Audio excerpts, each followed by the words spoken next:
That looks wrong. Welcome back, Panther fans. I'm David Brown, here with Ryan Graham, Hey, y'all.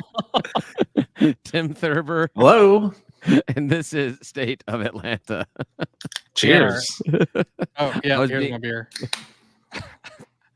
I was being all braggadocious last week about getting the intro correct, and then I just totally flopped it this week. So It happens.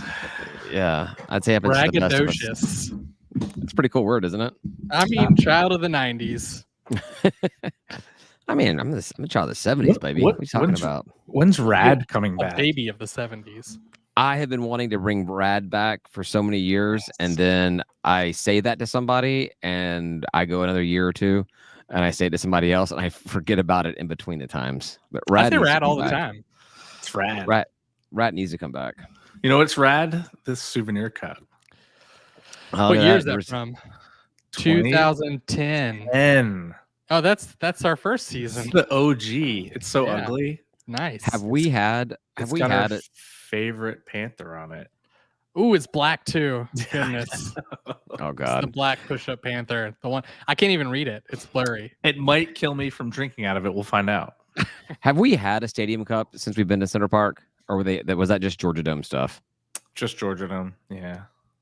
Yeah, I mean, I get it. Maybe the first season. Well, they gave us those nifty I was there first shirts or whatever it was, those cheap, like that weird football like arc with the stripes on it, and then the a really cheaply made, what looked like cheaply made like outline of Center Park Stadium. I still have the shirt somewhere. I don't wear it. It's horrible. Do you guys even know what I'm talking about? I do. I remember that. I feel like Ryan's reading something else and talking to somebody else right now. I was. I'm sorry. Which I'm just sorry. look at these colors. We used red all over the place. No, the our away red games. for the away games. Yeah. Yeah, that is definitely an item. That is something. This is an I am original. worried about you though. I Ingesting all those plastics. am a little worried about it too. It looked a little funny when I took I it know out, I've got and, that cup. I have no idea. I haven't seen it in probably 13 years, but I know I've got one somewhere. I'm just gonna keep, using souvenir cups until we get a new one. We're working on it, man. We're working on a State of Atlanta souvenir cup. You know what'd On be the funny? bricks. The first one should be on the bricks You know what'd be funny Oh, sure. is if athletics actually brought out a souvenir cup this year too. with Brickyard. That would be the appropriate thing for me, just for them to go ahead and we try to do something and they just, take it up a level. They got to So- one Or, up you. or ruin at it. They don't at take the- anything up a level. They just like take it over somewhere else and beat it away into submission. So we were talking to Eli at the luncheon, and he was talking about how they're going to move the pack tailgate out of the State Grill out House into Grill? on the bricks, which it's always been on the bricks. So I wasn't going to question that, but I feel like they've always done a tailgate on the bricks as well. They moved everything inside a State House. They've had a big old tent out there for a lot. Maybe it wasn't last year, but for many years before that, there was a tent out there. So they're moving back, I suppose. Yeah. Either way, I was like, "Oh, hey, cool! You get to compete with us." And he was like, "It's not competition," and like got like offended. And I'm just like, "It's okay. Like I'm just being playful. Like I wasn't challenging you or anything like that. It's just like the whole conversation took a nosedive, and I'm just like." It's funny. It's fun. It's good natured. I don't know what you're doing right now. Why are you mad at me? It's okay. And You're as I more than welcome to lose. It's fine. And as I said, there really is no competition. You're right, Eli. We're gonna be better than yours every single week. No doubt about you were it. there though, right? He got like weird That about whole it. that whole conversation was awkward. I mean, granted, I started off with like, he's like, "Hey guys," I'm like, "What the hell's a brickyard?" Good opener. Solid. My opening was not the most gracious or general, whatever that's what I'm looking for. Yeah, so No, But I'm then he's starting to like- understand why he doesn't like us. me, he doesn't like us because of me. Is that what you're saying? Me too. But anyhow, so we have full permission to call it what we want. We can call it on the bricks. They had a meeting and the consensus was Brickyard. Change the name from what everyone knows it as. Got it. I'm like, thanks for the Mhm. permission. We were going to do that anyway. Yeah, we were still going to do that. That was not changing at Doesn't all. matter what you So said, if you liked it or not, it's on the bricks. You should be like, you should have told them, well, hey, you guys better get there early to figure out where you want to put your big tent because we're gonna go wherever we want. Oh, they'll have it out there the day before. I don't know. We actually were out there before the big tent would get put up all the time.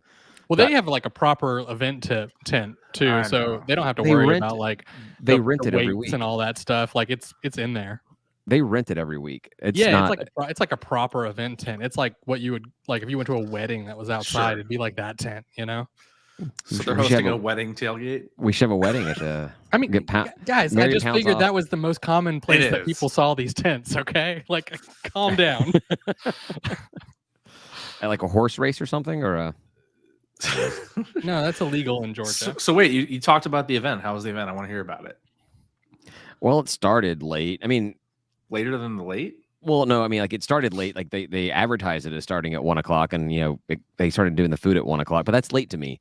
I mean, for a luncheon, 1 o'clock's late. I had to leave early. Like they were still doing the presentation. I got to go pick up kids from school. So they went a little long, but they finished like right after you left. Like okay.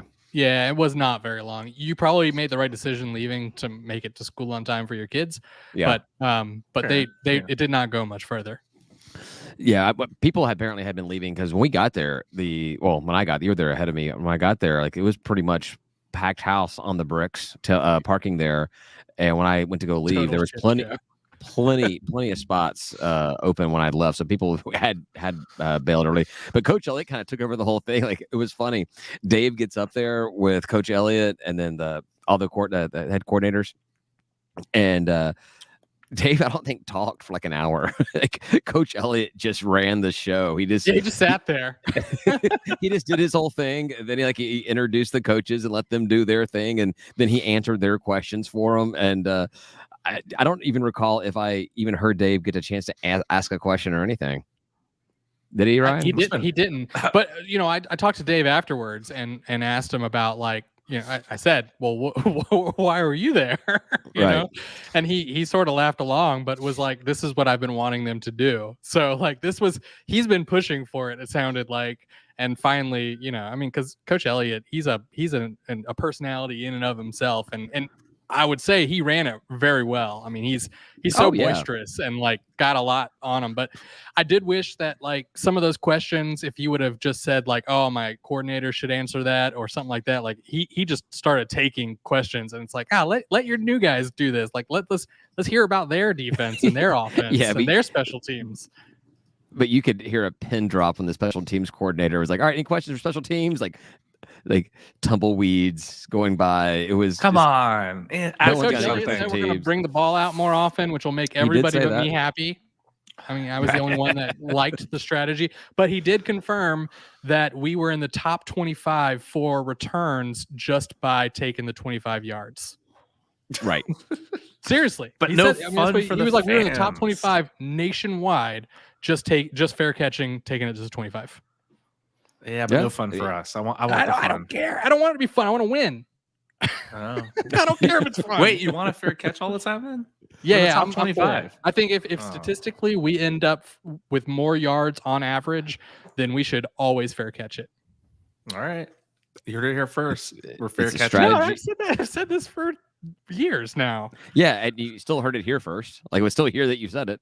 Oh yeah, okay, yeah, that's true, I guess. But no, so we were kind of lucky enough to have the new defensive coordinator, Coach Staggs, sit with us, and I say kind of lucky enough because we had somebody unable to make it to the table because of a kid problem. We had to pick up a kid from everything, and so there was an empty seat next to Coach Staggs, and some rando. I've got no idea who this is, and you go to these types of things and maybe you don't know everybody, but you recognize them. Like it's the same people going to these things for Georgia State. I had no clue who this guy was. He monopolized almost all of Stag's time, which was kind of annoying considering, we paid to be at that table. But that said, Ryan, you did get a chance to talk to Staggs. And when he got up to leave, what did you say to me? I think I said I'm worried about our defense. Oh no, I was asking him questions, and he just seemed a little bit like withheld. He was very like quiet about it, and sort of like gave some wishy-washy answers that didn't really feel like he was very confident. And I think that kind of stuff rubs off. I was giving him some of the benefit of the doubt because we all know that the defense needs to like hit reset, right? So like whatever he's doing different, like let's just have fun with it.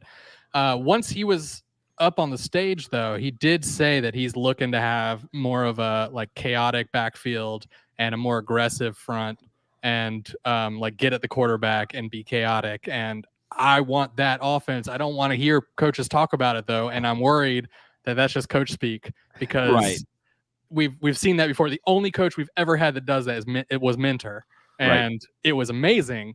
We just need it back again. So I'm like, if you're doing that, then let's, I want to see it, because I'm excited. But if you're not doing that, I don't know. I'm not that excited. The bar for me is play as good or better defense than prior years. Yeah, that's it. So he was I really commenting just want to say that better, he already gave some excuses. By the way, we haven't played a snap. Yeah, he was like, "Well, I started late, Okay. And that was like the first. I was like, "Oh my god, oh, these aren't my guys." I got that. Well, so they're working on the basics, and they even commented on Rhode Island. They haven't really looked at Rhode Island. They're trying to plug in like the basic defense, which is going to be different than it was last year. All right. He kept saying multiple. I don't know what that means, but that's fine. And yeah, I don't know. It just seemed real. I don't know. It didn't seem Coach Elliott-esque. It didn't, no like fire. It wasn't fired up. It was like very withheld, very like low key, very like not what you want a defense to be. Confirmation that we will play defense. Yeah. So I'm a little worried. I asked him what he thought. Of, or how sick he was of looking at that teal-colored field while he was DC at Coastal. Did he laugh?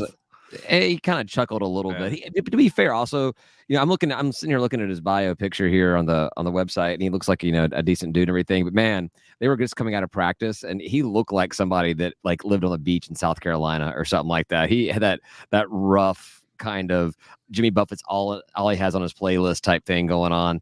But he said, I'll take a rough around the edges defensive coordinator. Yeah. But he said you don't really notice, and I kind of agree. I was like, I can see if you're on the field, like when you're actually live there practicing on it, it probably doesn't look too different. It's that how the contrast looks on your TV watching the game from home it's big. But so that was my hard hitting question that I asked him about was that ugly. I just wanted to establish how ugly the teal field was, but I started the conversation off totally wrong because he sat down and I said, "Oh, I forgot he came from Coastal." So I asked him where he came from, and he said there. I was like, "Well, so how much better is Atlanta than Conway?" And he didn't know what to do with that. He seemed offended. And I was like, "Uh-oh, come back to that." Reset, Ryan. Conway's a shithole. How hard is that? I know. I didn't think it was a crazy question. He probably was like texting under the table to that rando dude, "Come save me from these weird fans of Georgia State." Yeah, maybe. No, Coach Elliott was Coach Elliott up there, and he was fun. He even said like, "Let's hear some coach speak now." Like he acknowledged they were going to just BS us, blow hot air for ass the entire time, but it was fun. He's so bombastic. I love his attitude. Really, I mean, like the way he is on the field, the way he is in all these events and stuff. I like Coach Elliott is what we want in a coach in that way for sure. I agree. Yeah. In that aspect of Coach Elliott, I support him 100%. I think there was, I didn't put this down, but wasn't there some ranking somewhere about which coaches like would win in a cage fight or something like that? And Coach Elliott was like, out of all under 30, he was like top 25 or something. I'm like, yeah, that's not a guy that I want to get stuck with. And give me one of those big old fat guys that I can just run around and they'll fall over. Like that new Charlotte head coach, Biff or Boggs or Biff. Augie, whatever he is. Yeah, that guy. Well, one of our Patreon members, Mitch, was talking about how scary it would be to have Coach Elliott in a mosh pit. Oh, right. Yeah. Yeah, he would. I mean, he was headbutting players at South Carolina with their helmets on. With their helmets on. What are you doing? Yeah, when I was looking for pictures for him to do the slideshow when we did the interview with him, I came across that YouTube video of him doing that. I'm like, oh yeah, this is going in. So you get like maybe there's 30 pictures or something like that. You get about 15 in, and it just goes to video of him headbutting the players. I was like, yes, I want this in here. Yeah. Yeah. So it was good. It was fun. Event. Got me excited for football. No, the food, Ryan. The brisket. How was the brisket? Ooh, that's a. It was Taylor. Taylor's the one, not Mitch. So Yeah, it was Taylor. It was Taylor. Yeah. Sorry, I'm didn't correcting myself. I knew it was wrong, and so I went and looked it back up. That's Mitch why I was sort of. Mitch was at the luncheon with us, but it was Taylor. Right. Yeah. Actually, and Taylor's point was actually pretty funny. He's like, he feels like, out of all the things that kind of sucks about Coach Elliott not being living in Atlanta full time, is he feels like that if he did, he would probably run into Elliott at some rock concerts, because I think there was another poll that was like a questionnaire for Sunbelt coaches, and it was like, what's your favorite band? And he listed Foo Fighters, appropriate for being at Center Park Stadium, right? Yeah. But yeah, you'd probably see Coach Elliott at some rock shows down in the mosh pit, having a good time. I doubt it, but man, I'd be terrified of that mosh pit. So the brisket was sliced very thin, so thin that, and I think it was recooked thin because it sort of like curled up like bacon in a weird way. It actually was fine. That was fine.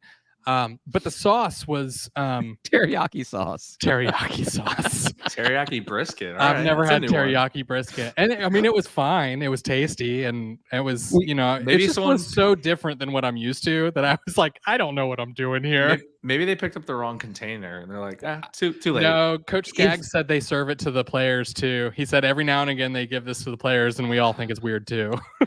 I mean, honestly, if they would have, instead of having the slices, they would have just chopped it up about like a little 1-inch single bite pieces, some rice, toss it over some rice. It seems like a decent little it'd be good.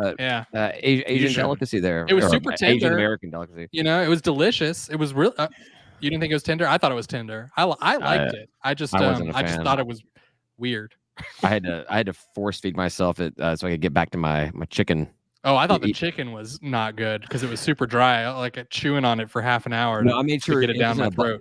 It was in a butter bath, and I made sure to get my 2 pieces were ones that were down there deep in that butter bath. I did that too. And which they ended up burning the hell out of my tongue when I took my first bite. It was scalding hot. It was like fried in butter, basically, which honestly doesn't sound like a horrible thing. No, I dug mine out of the bottom too, and I still was like, this is dry as shit. Because I knew from last one, the chicken that I got there was very dry, and I was like, all right, I'm gonna get one of these ones that's been like sitting in juice.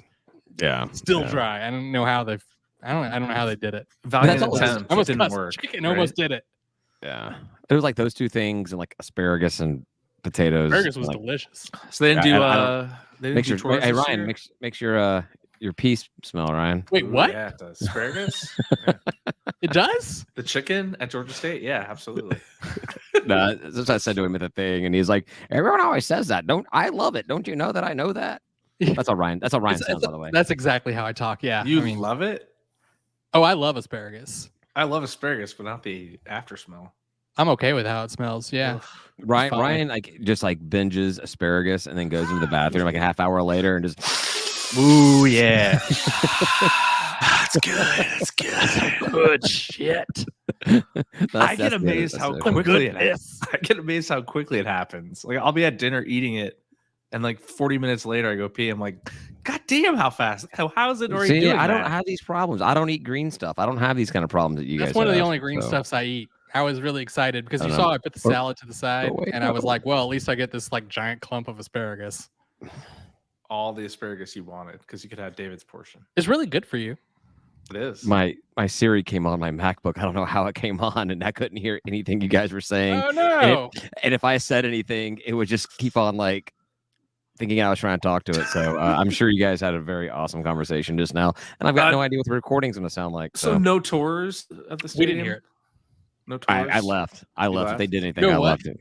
Did they do tours this event? Not that I know of. I didn't see anybody say anything about a tour. All right. But Coach Skaggs mentioned an upgrade to the weight room, but then he also said that was the strength and conditioning coach. So that was funny. Yeah, I think it was just the coach that we already knew we had because he's been here for a little while. He's the upgrade. It sounds like he really is an upgrade. Coach Elliott had him. I think he's probably really good. So Coach Elliott had some choice words about Siriano. I don't know, but they're boys, man. You can tell they're boys. Does it hear you again? Yeah, and unfortunately, it's my iPad this time, so it wasn't. I have too many Apple devices apparently. But no, and where was it? Where was it? He was at before here that he Coach Elliott tried to get him. Louisville.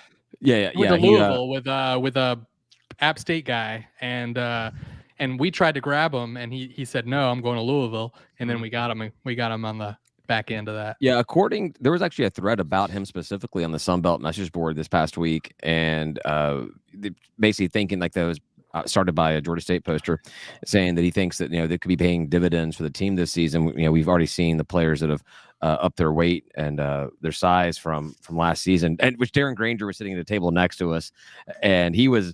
When he got introduced, he was all about flexing them arms and being braggadocious about himself. Oh, there we go. That's going to be an episode title, isn't it? Braggadocious. Yeah, but no. But Coach Elliott was talking about the new strength and I can't say his name because my iPad's going to think I'm talking to it. But he called him an asshole, flat out. Whoa! Like, this guy is an asshole. All the players when he got here thought he was an asshole. All the coaches here thought he was an asshole. But they've kind of come to realize that's his He's way the he good approaches. asshole. Yeah, once they kind of saw that what he was doing was actually starting to work out for the players and everything, everyone kind of came around, and so now he says he's still an asshole, but he's the kind of asshole they want to have associated with the program. So anyhow, that's what he said. We started talking about the message board post, and there were some App State guys because he'd been at App State previously, and they said that typically, App State guys, they're a bunch of assholes themselves, but that things that go on, the politics, the negative type things, typically don't get outside of the App State locker room. They are really good about protecting that kind of integrity of the program, blah, blah, blah, blah, blah. Yeah. And so the stuff that had come out about him being a little harsh and rough, whatever, like if that came out, then it was probably 10 times worse than what it was. There's a reason why he left Louisville too. I've got no idea what it is, but Ryan and I had a great interaction with him at the whatever that event was we were at. It was another one of these. I feel like it was the coaches tour. tour. It was the tour. Yeah. Spring tour last year. Well, this season, just a few months ago. Season. Yeah. Was that this season? I feel like Yeah, that was such a long time ago. I mean, technically, it was the last athletic year, academic year. So you're there. But we had a good interaction with him there. He seemed very proud of his asshole status in the crowd there. So, yeah, we'll see. But he was nice about it. He was very good natured but definitely very boisterous in a way that was more crass than maybe Elliott normally is, right? Which is very boisterous. Which is but he was pretty. A Yeah. Which is setting a bar pretty high right there for that, to exceed that. But I love it. I mean, that's what you want in your weight room, right? Is some guy who's like super fired up and just like saying whatever to get him to go, Stronger and less injuries. I'm all in. Be the biggest asshole in the room. Go ahead. That's right. Do it. Oops. What do we got? Hot seat rankings? Well, we were talking about Coach Elliott. I figured this is something that kind of came out this week. I don't know how to use this software, but this was College Football News, their hot seat rankings, and they listed Coach Elliott as 33, and I think that's absolute BS. Should be higher, right? No, it should be like so. If you go back and look at it, should be higher. 133. So the least hot seat out of all college football is Kirby Smart, followed by Nick Saban at 132. Okay. Obviously, you're not gonna the two national championship winning team coaches. You're not getting rid of. I would put Coach Elliott right there with it, not because he's that great of a coach or his performance has been that good, but Georgia State simply doesn't have the money to buy him out because he works here. Yeah. So clearly, they think we have money. 0-12. We could go 0-12 this season, and Coach Elliott will still be coming up. I don't know. Really? No, I think he needs 6 wins to make it not a question, and it'll be a question among fans even with only 6 wins. But the school will definitely keep him if it's anything 6 or more. What if it's 1? If it's 1, I think it's questionable. I think definitely there will be considerations being made. He's in the hot seat. Georgia State has money, man. They can find a way. Money's fungible. Depends on which one it is. If it's LSU, could you imagine that? You beat LSU and you didn't win a single. You lost to Rhode Island. Yeah, I can see it. I can see it. We would pull that off. We would always have that though. People would be like, "You lost against Rhode Island." We beat LSU and they're the national champs or whatever. SEC West champions, right? So there is one thing that I learned from looking at this ranking of the hot seat. How many teams in the Sun Belt? I've got no idea what their head coach's name. How many? I was saying, is this Sun Belt? What you got up here? This is just Sun Belt teams. So I've got another slide that I can switch to that shows which schools that these are coaches of. But looking through this, from Butch Jones at number two in the entire nation of the hot seat. There's ULM, Arkansas State. Just kidding. That's number 3. Who's number 2? Yeah. So I mean, I knew pretty much worse than them. The only one I knew was off the top of my head was the Clay Helton, only because the TDS people won't shut up about him and everything. Well, and Terry Bowden's ULM, right? Is Bush Jones Texas State? I knew Terry Bowden was because that was a big news item that ULM hired Bowden. So right. And one I should have gotten because it just makes sense is number 20, Michael right? Oh yeah. Yeah. So here we go. Here's what the school's added on there. Arkansas State, right? And Monroe. Yeah. So Ryan, you're actually doing pretty good there. I was doing okay. Yeah. Sean Clark. I don't know that one. Ricky Ron. I knew Sean sounds like a Clark wrestler. It sounds like he should be in the WWE. I was thinking like Ricky Bobby when I saw Ricky Ron. Ricky Ron. Yeah, that's fine. Very showman though, very showmanship type thing. Yeah, I've never heard of Clay Helton either.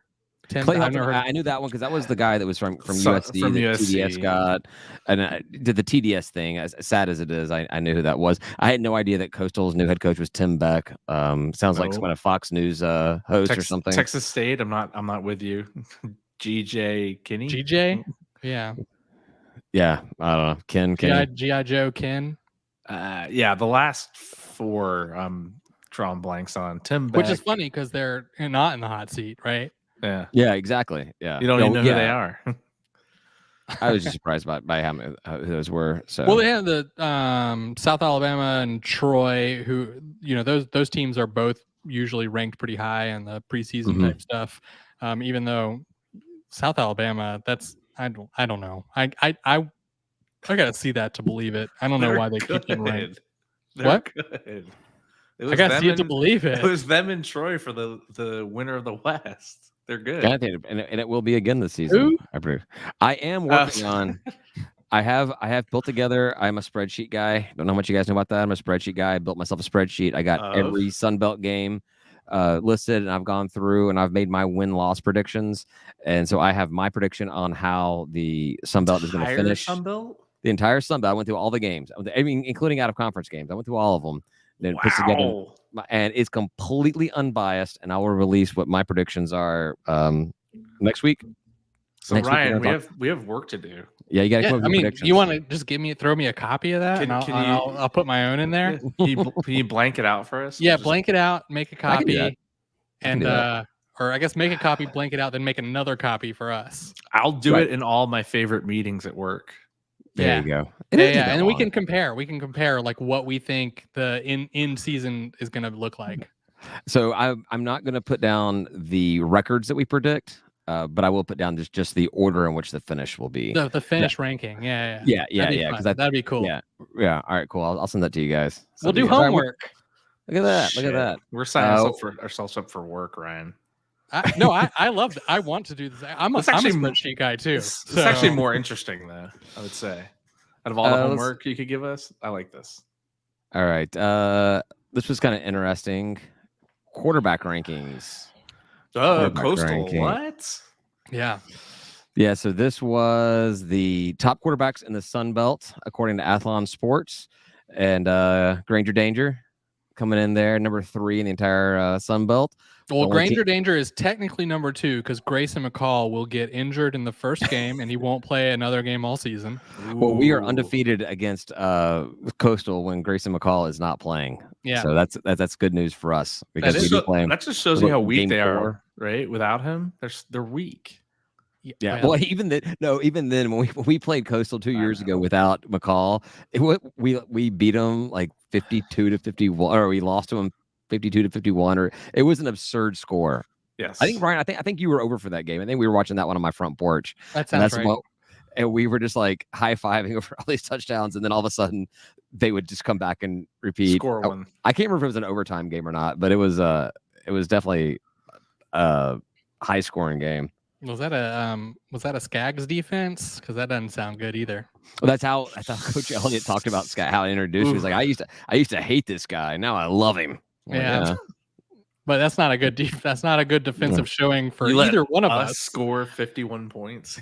Yeah. Yeah, I thought looking at these names again, I think there were some pretty good quarterback names. Gunner Watson. That's like the most quarterback name of quarterbacks. Oh yeah, you name your kid Gunner. Yeah, he's either going to be like in the military or slinging the ball in football. Yeah, that's what you sling the ball in. That's good. McLeod. McLeod's a good one. Yeah. Oh, so look, I'm high on Granger right now, right? And I have been for the last month or two. But to put him in the top 3, I mean, they just must be looking at stats alone and not any sort of contextual, like what was happening in the game, because, we all know watching him, it has not been very special. Well, I think they actually went through, and if you go and find this article on Athlon talking about these, they actually write up a paragraph on each one of them. This is not just some, bulleted list about the numbers. Good. They actually talk about them. And they talk about Granger. I think he gets a lot of credit for, being a returning starter. Well, yes, his legs. But, this is the first time that Georgia State's had a third-year starter at quarterback ever. Wow. I think his touchdown to interception ratio is good. And then you tack on another 10 touchdowns on the ground from his legs. So, he's good. But what I like about it is I'm looking at it. We only face one of the 2 teams above us in a quarterback rating. Everybody else is below us. So we'll, with the exception of Coastal in our conference setting. If it's a one-person team, then we basically are in the championship. Don't even play the game yet, right? So you don't even need to play the game. Forget it. I mean, a lot of the things that I have a problem, like to justify why I'm high on Granger this year, is a lot of the problems that we have been experience problems. And like he overthrows, there's just like little mental mistakes and stuff. And I do think that having some experience under your belt will rectify that. I was also very excited at the luncheon to hear Coach Elliott talk about how he's not going to run out of bounds and be scared to get hit anymore. They're teaching him to lower his shoulder and just bulldoze through people. I loved hearing that, but I'm also a little terrified. That was actually the point where Granger was doing the Superman flexes and everything, stood up and everything. Yeah, that's what it was, is when Coach Elliott was talking about that. And then you got McKelly sitting a couple tables back, and I'm like, maybe keep running in those people. I'm like, maybe this is Coach Elliott's way of forcing the hand of getting McKelly on there. It's like, we're gonna abuse Granger, get him knocked out of the game, so we can put McKelly in and just air it out over and over again. I don't know. Well, he's coach. He could just make the decision. I'm just gonna chalk it up to our new strength and conditioning coach. That's where this is coming from. I mean, he did seem bigger, but it might have just been because I was right next to him. Yeah. Did his legs look bigger? Because he wasn't like scrawny. He was still a little skinny, but he wasn't like as scrawny as I would say he might have been in the past. Right. Yeah. I think he's gained some weight for sure. 25 pounds, I think. I'm making that number up, but I want to say that his chart is 25 pounds heavier than what he was last season. I mean, you're not going to green light him to do that if he's not bulkier and can withstand taking direct hits from defensive backs, right? I mean, right. So I'm hopeful. Well, and that's what I've said all along. That's the reason I loved Arbuckle. Like, I know a lot of people loved him because he'd air it out. I loved him because he would lower his shoulder and smash into defensive players. He would knock them grab over. Like 4 or 5 more yards. Yep. I thought that's just, to me, it's like Cam Newton, right? I always compare it to Cam Newton. That was the type of quarterback that's just a lot of fun to watch. Now, your longevity is not great, but it's Cam Newton's got a foot on Arbuckle and about 50 to 75 pounds on him too. Does he? I don't know. I mean, like a pure muscle. Yeah. Cam's a big guy. Cam's a big guy. Oh, Cam Newton for sure. I mean, we're talking NFL guy. Taller, bulkier, all the above. Right. I mean, compared to, but they run like tight ends, right? Mm-hmm. A quarterback that runs like a tight end is a lot of fun to watch. I agree. Man. as great as Dan Ellington was, and he was phenomenal, there was just something about Arbuckle that just, and maybe it was just the choice of timing. Like, Arbuckle came in after we were just such hot garbage and everything. It was just fun to see an exciting player that could do something with the ball. Dan ran more like a Marshawn Lynch, which is also amazing to watch. I mean, you just bounce off of people and just move forward as much as possible. That was wonderful too. That's another brand of football that I like watching. So, well, and while we're talking about Dan, I do want to say that I think it was last night, maybe night before last, some tweet came out about teams that Ohio State has not beaten, and they're 0-1 against Tennessee, and so I got to tweet out that Georgia State has more wins against Tennessee than Ohio State does, and that felt pretty good. We actually got a lot of attention on that. I got some retweets and some comments and some likes and everything. That was a lot of fun. So. I also want to say that I really hope when we play Appy State that we can shut them out, so that Mr. Ryan Berger here, we can post out something about it being a nothing burger when we beat them. That was the first thing that came to mind when I saw that. Again, that's a good one. I like it. Yeah. And are we gonna have burgers at the tailgate?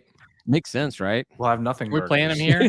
we'll do Impossible Burgers because they're nothing burgers. I'm not going to do Impossible Burgers. No. I can't afford it. They're more expensive than eating actual real cow. And like proper burgers. Exactly. All right, what else we got to talk about? What else you guys got?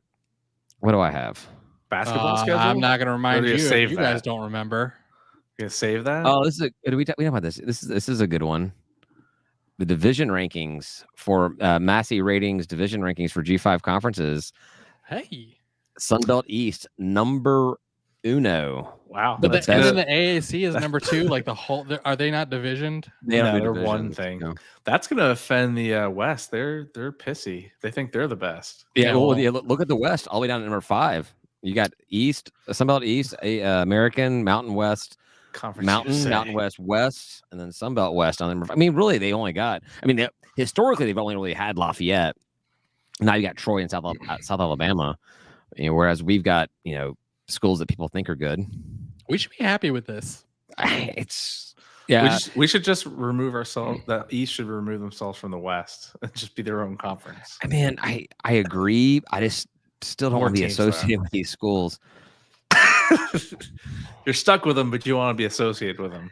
If we could split up the East and the West into separate conferences and pull in like an ECU and maybe even a UAB as well, and have a 10-team division or 10-team conference. Louisiana and gain Memphis. Well, yeah, the Memphis thing. Memphis will never. Nah. Memphis is never going to switch conferences unless it goes to Power 5. I don't know that situation with what the AAC is right now. That situation might be a bit appealing to them. That's the talk. That's what all the rumors. That's what all the fanboys want. They want Memphis to come to the Sun Belt. I just cannot envision a world where Memphis just decides to up and leave. Now, basketball, especially basketball, drives a lot of that. Yeah. And actually, if you they did conference rankings overall. This is by division, and they do conference overall. American actually is the best. They rank Massey ratings ranks American as the best conference overall. So really, just showing you that the Sunbelt West is dragging down the entire conference. It's the Louisiana schools, man. We got to kill them. Kill them. Murder. First degree. Not just get rid of them or let them go, guys. Not people. Ryan doesn't want to let them go. He wants to kill them. I mean, there's no catch and release here. Ryan's just like, no, slaughter it. I think the world would be a better place without Louisiana football.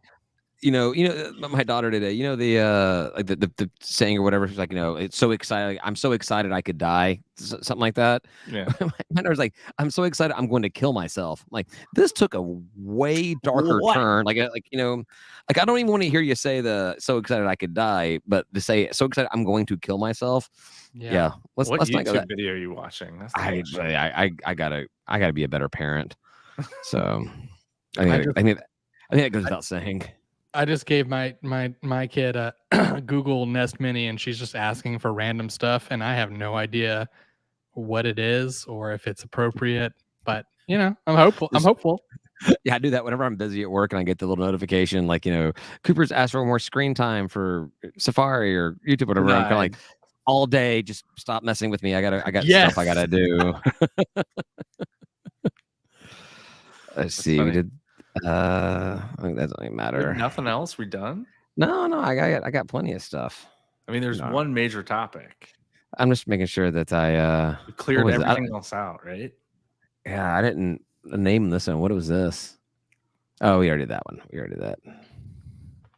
All right. I think it's time for drumroll. Men's basketball conference schedule has been released. And Ryan exits the show. Ryan's getting a beer. Come back in like 2 hours, right? No, there's not a lot to say about this. Yeah. There's not a lot to say about it. There's not a lot to say about any schedule, but somehow y'all find a way. I mean, what's your first overall thought? Just win, baby. Well, the first thing I noticed was we end the season with 4 home games, which has been a big thing that's been irking me with the football schedule and the basketball schedules. So we end with 4, and it just so happens that this season I'm going to miss 2 of those. So I'll be on a cruise. So no, there's a game. I was going to say there's a game every 2.5 days, basically. The last two games of the season, I'll be on a cruise. So I'll be back during the middle of the conference tournament. So does that mean that the Sun Belt now loves us? Because they hated us before for scheduling us not like that. They delayed the schedule so they could fix it. It is awkwardly, very away heavy to begin the season. Like what is it? 3 home games in January. Yeah, in 33 days, so just over a month, we play 8 games. Only 2 of those are at home. That's just a lot of away games really close together, in my opinion. But whatever, we end the season with 4. It'll be a tough start. Hopefully, we can finish out strong.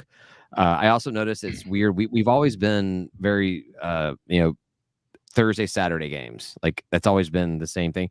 We start out Thursday, Saturday. It moves to Wednesday, Saturday, and then we get a couple more Thursdays in there. And I think what they're doing is they're actually splitting up Wednesday and Thursday games. Probably a chance to get more ESPN or TV coverage by having more nights of Sunbelt basketball, I guess. It's probably TV driven, or that's what I'm assuming. Yeah, it's a chance to get more opportunities for games beyond there, but it's just kind of weird that it's not kind of a set in stone. Is there a typo? Isn't App State 2-1? So let's say 1-1. App State. The bottom. We're not 1. Yeah. No, we have no game on 1-1. Yeah, right. It's 2-1. Yeah, that's a typo. Details. We don't need those things. Oh yeah, they also have. Is this the official poster? This was the tweet came out from Georgia State. Yeah, cool. Typo. We also the Sunbelt website actually lists our first football game as having happened on Saturday. Sunday, I thought. Or was Sunday, whatever it was. The 13th. I mean, they have it as August 13th instead of August 31st. I guess it's fine. Just dyslexia is a thing. Whatever. I don't know. There was no score though, so that's good. That's good news for us. Danny said we won 69-3, which is nice. Nice. I will say finishing the season with home games is going to be pretty good just because if we're playing for something, which you play so many games that like you're not typically at the beginning of the season necessarily like you take a loss and you're like that's fine, whatever, but at that point you know what you're playing for. Mm-hmm. And like people should be like show up and be hype if we're doing well, if we're playing for something, it should help the program. Yeah, I mean, and even if we had not been playing well, but we're playing for a better seeding. Yeah, I would much rather be playing for a better seeding with 4 games at home than I would be going on the road. So we'll see. I mean, last season was obviously a massive disappointment. Like that just. We got so spoiled. It was trash. Let's be honest. Under the 100 years. So I was talking to somebody today, and they said that the combined win total for football and basketball will be the lowest it's ever been this season. And I was like, well, wow. I was like, you set your expectations as low as that, you'll never be upset because we just lived it, right? Right. But I like to set my optimism, my expectations a lot higher. So that when we lose to Rhode Island in week 1, I can that crash down is even more abrupt and more hard. So I like the schedule overall. I think they did a good job. Maybe I thought because we were hot garbage last year, maybe we had a more favorable schedule this year. I don't know. Like, other than the 3 games, or is it 2 or 3 games in January, and most of it's other games are away, I'm fine. yeah. Well, also I thought it was really strange. We play Trash Down South back to back, like 1 week, 7 days apart. We play them here, and then the following Saturday we play them there. Like, there's no time between those 2 games, which is strange. Are we just gonna ride? We're just gonna ride the same bus. Yeah, we'll both go up to App State. One of us will play them, then the other one. So yeah, guys, the Trash Down South is just going to come up in their school bus, and we're just going to ride it back down with them down there, so we can save on some travel costs. That's what travel partner means, right? You travel each. I think so. Yeah, that sounds right. Yeah, there wasn't that. The other thing they did better this year, the travel regions are better, and even when it's a weird, what is it? There's like over a week period where we don't have a game, but I think we have those challenge games somewhere in there. Yeah, I think you're talking about the MAC game, MAC Challenge. That's on February 10th. So we have a Wednesday game at Lafayette. We have a Wednesday game at Lafayette, and we come home on that Saturday to host whichever MAC team is performing around the same. Which is great, because that's like a break in between Louisiana and James Madison, because otherwise those are very far from each other. If you are a fan of all Atlanta sports, there's a cool road trip built into this that you could do. I posted about it in our Patreon group, but we play both Southern Miss and South Alabama, which are like an hour and a half from each other, which also Biloxi, Mississippi, which has cool resorts and casinos, is an hour and a half from, or less than an hour and a half from those places.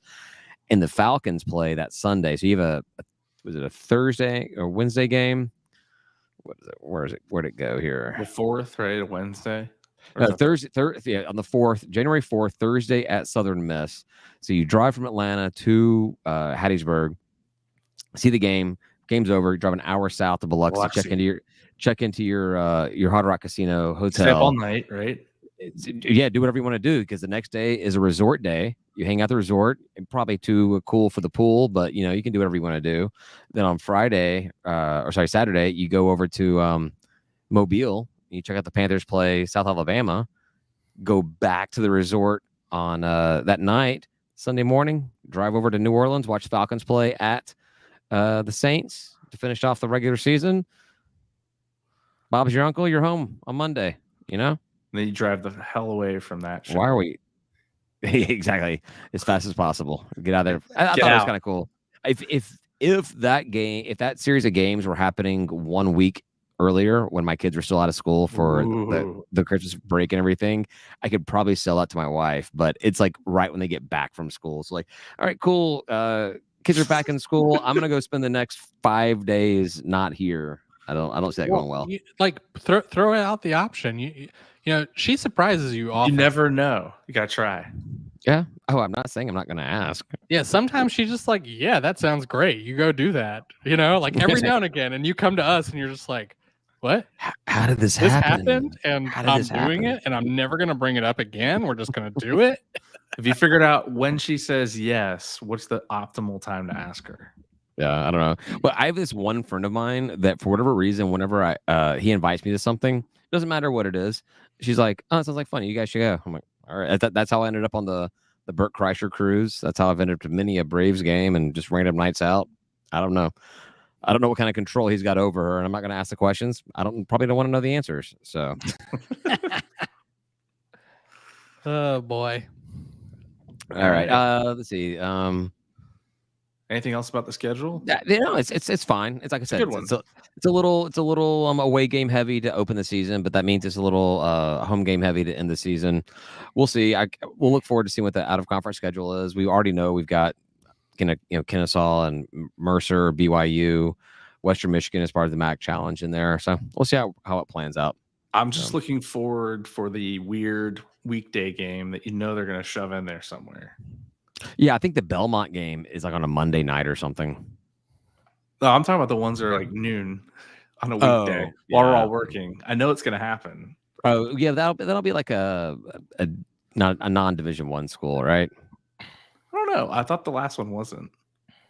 I don't know. We'll see. Yeah. The only other thing I have to say, which is not really about any particular team, well, it's about a team, but Georgia State needs to get their shit together when it comes to their calendar, their sports calendar, because men's soccer is probably not a priority towards Georgia State at all. If you go to the all sports calendar on the website, georgiastatesports.com, it does not have soccer there at all. If you go to men's soccer, they have a schedule. If you go to the all sports calendar, no, not on there. They're just not listed at all. And we played a game. Best teams. And both men's and women's soccer have had exhibition games already, and the final score is not posted.